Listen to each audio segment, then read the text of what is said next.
Well, this one's about county legislatures versus county supervisors. So, the way New York State has all these multiple layers of government, today we're just going to focus on understanding how different county governments work.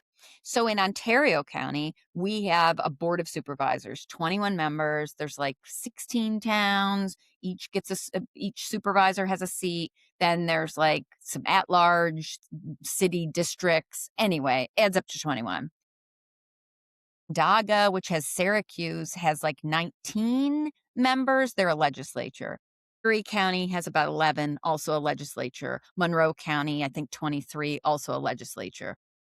Boards of supervisors were the old way of doing things, right? You get one representative from each town, village, city, or proportional representation to create this big board that oversees everything. The legislature movement was about creating legislative districts that would promote cooperation, more commonalities amongst towns instead of everybody having this very particular territorial focus. The idea would be more, we're here to deal with countywide problems and countywide solutions, so fewer people with more common objectives. And so in a board of supervisors, you see a weighted voting scheme, which is meant to codify what the Supreme Court requires, which is the one person, one vote provision. In like 1965, there was a big Supreme Court decision that made sure that this was happening and required weighted voting if you had these town by town representations. Legislatures, instead, every member gets one vote, but the districts are drawn in such a way that they're supposed to be adequate, equal representation. Um, I personally favor the legislative model because a county legislature is supposed to take more of a countywide view, and then the town boards, the village boards, the city councils are supposed to be doing that more territorial micromanaging. But you really want a big picture cooperative effort. Case in point, short term rental registries.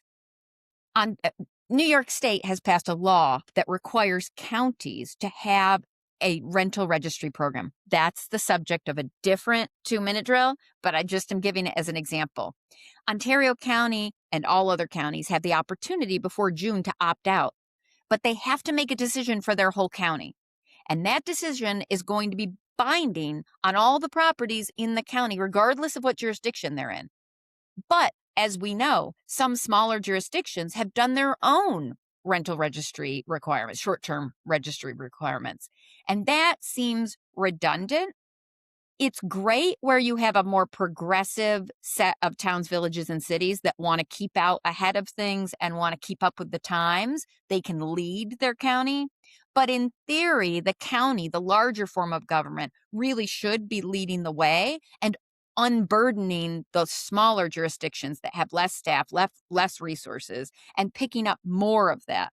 But that requires more cooperation. You see more of that in a county legislature structure than you do with individualized county supervisors.